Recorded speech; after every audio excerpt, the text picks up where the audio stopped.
Hello, my name is Andy Brown. Fred and I have been married since 1973, and one could say that we are products of the American dream. Our professional lives have offered us the opportunity to experience life throughout the United States and see many other parts of our fantastic planet. I would like to consider us mature adults. We've played by all the rules, paid our taxes, kept our personal debt low and reasonable, and have raised two beautiful and highly productive sons. Yet, after all this hard work, we are floundering in an economy headed for disaster. In August 2008, Fran and I were two 50-year-old adults earning decent incomes. We lived in a really lovely house, drove two moderately upscale cars, and lived the life commensurate with our income. But that was all about to change.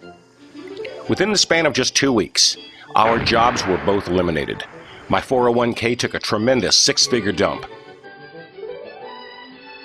Now, as we struggle to evaluate our economic survival, we needed to slow the $6,000 a month fiscal hemorrhage we were experiencing.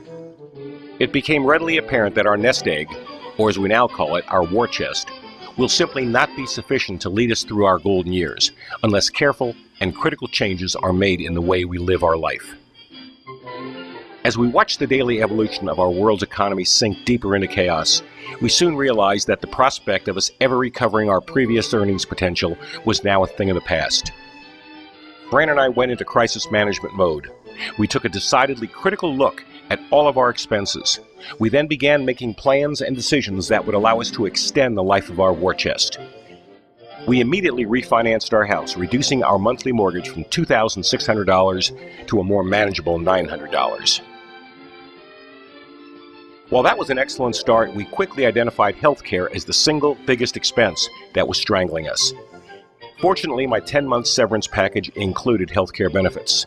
However, once that ran out, we would be faced with an $1,800 a month COBRA or private health insurance cost. Unless we make a change in our life, we will spend in excess of $310,000 on insurance premiums, physician copays, prescription medications, and dental expenses before we become eligible for Medicare. This would certainly put our retirement strategy in serious jeopardy. At our current spending rate, our war chest would continue for another 7 to 8 years. But the statisticians say we will probably live another 20 or 25 years. So if we can't afford to live in the land of our birth, we need to look somewhere offshore. In 1999, we had the pleasure of visiting and working in Costa Rica. From then on, we always fantasized about one day just selling everything and moving there. Would it be possible to survive and prosper outside the United States given our current financial situation? That was the fundamental question. Our research took us all over the globe, from Western Europe, Australia, New Zealand, and finally to countries just south of our border. Through a serious investigation and process of elimination, we chose Costa Rica as the country on which to focus our attention.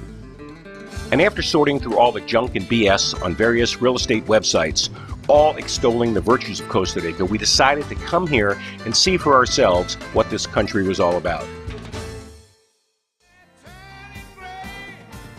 Now satisfied that we can do this, we decided to greenlight our strategy and move to Costa Rica. Our objective was clear: rent property so as to maintain relocation flexibility, buy a car for transportation independence, seek legal residency, and integrate as much as possible into the local culture.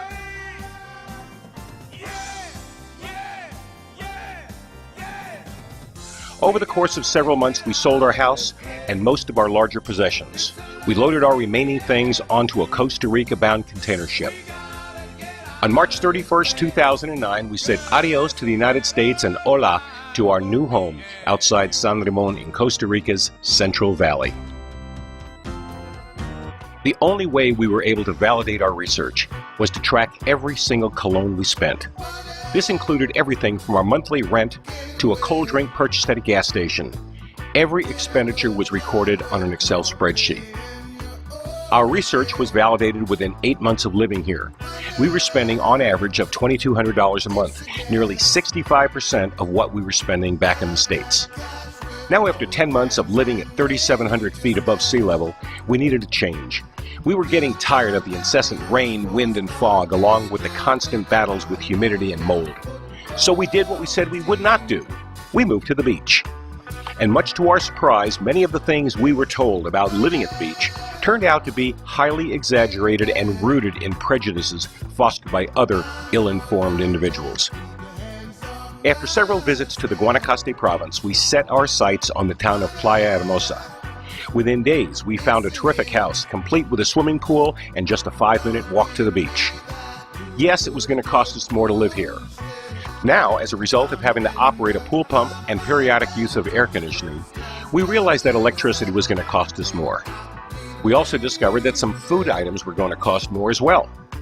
In addition, incidental expenses like dining out and general entertainment drove our regular monthly expenses up to $3,200. Still, it was half of what we were paying back in the States.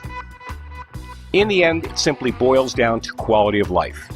Can Fran and I live in Costa Rica for $800 a month, as some misleading websites say you can? The answer is yes, but we choose not to. You are here because you are interested in potentially living abroad. Our responsibility is to tell you about our expat life in Costa Rica, warts and all. We're not here to sell you on moving to Costa Rica.